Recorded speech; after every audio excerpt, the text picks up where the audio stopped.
All right, today we are diving into a pretty radical philosophy about what makes relationships and life itself actually work. So get ready, because we're going to challenge some of your deepest beliefs about love, family, and what it really means to succeed, all based on our source material. Okay, let's start with a little scenario. Imagine you're a parent, and your kid brings home their new partner. You get to ask them just one question to figure out if their marriage is going to last. Just one. What would you ask? Well, according to this philosophy, the perfect question has absolutely nothing to do with their job or their family or what hobbies they have. Nope, it's about something way deeper, something that gets to the very core of who they are and what makes a real partnership tick. And there it is. That's the one. The question that cuts through all the noise. See, it's not about what they've done, it's about where they're going. What's the grand vision for their life? What's the purpose that gets them out of bed in the morning? And this is where things get really interesting, because it leads to a point that goes against everything we're usually told. The core argument here is that our whole idea of compatibility, finding someone just like us, is totally wrong. And that brings us to the first big myth we need to bust. So let's talk about it. We're about to dismantle this super popular idea that a great relationship is all about finding a personality that matches yours. The material we're looking at says we've been looking at this whole thing completely backwards. Look at this shift in perspective. It's huge. Real compatibility isn't about liking the same music or both being extroverts. It's about having this deep, profound respect for the direction your partner's heading in life, even if their personality is the complete opposite of yours. So, what do we even mean by an ideal? Think of it like a person's ultimate life blueprint. It's their mission, their grand vision. It's the mountain they're absolutely determined to climb. It is their why. This right here is the heart of it. The principle is that when a relationship is built on this foundation, this mutual respect for each other's purpose, it forges a bond that is, supposedly, unbreakable. It's a connection that goes way beyond petty arguments or personality quirks.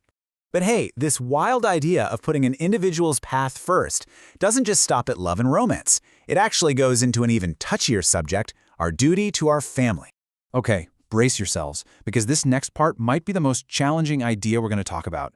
It goes right up against our deepest held beliefs about what it means to be a good son or a good daughter. You've heard this a million times, right? It feels so noble, so correct.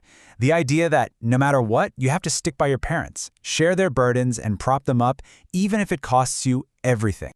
And then, bam, the source just hits you with this bombshell. A complete 180 from conventional wisdom that makes you stop and ask a really, really tough question. I know, it sounds totally backward, doesn't it? It sounds cold, maybe even selfish.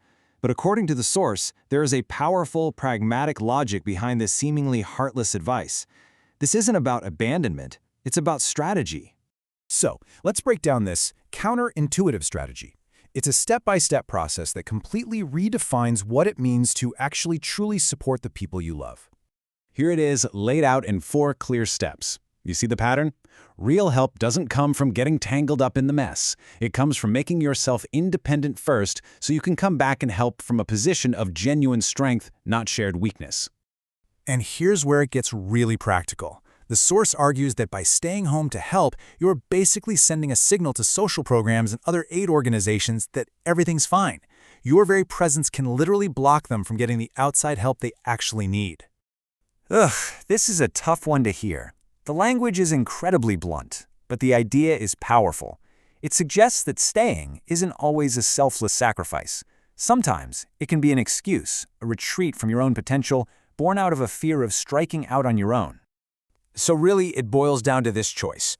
One path keeps everyone stuck in the same place, sharing the struggle. The other involves a temporary separation, so you can build the strength to actually lift your family up instead of getting dragged down with them.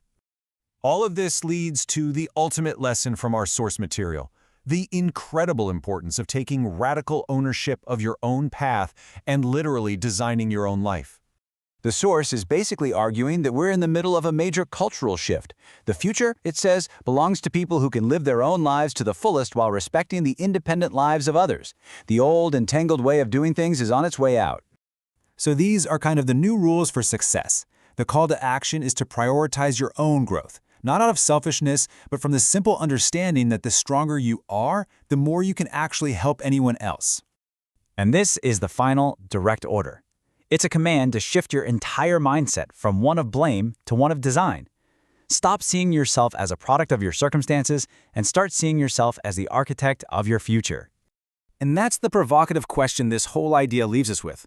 It's a challenge, right? It forces us to think deep about our purpose, our relationships, and where our true responsibility lies.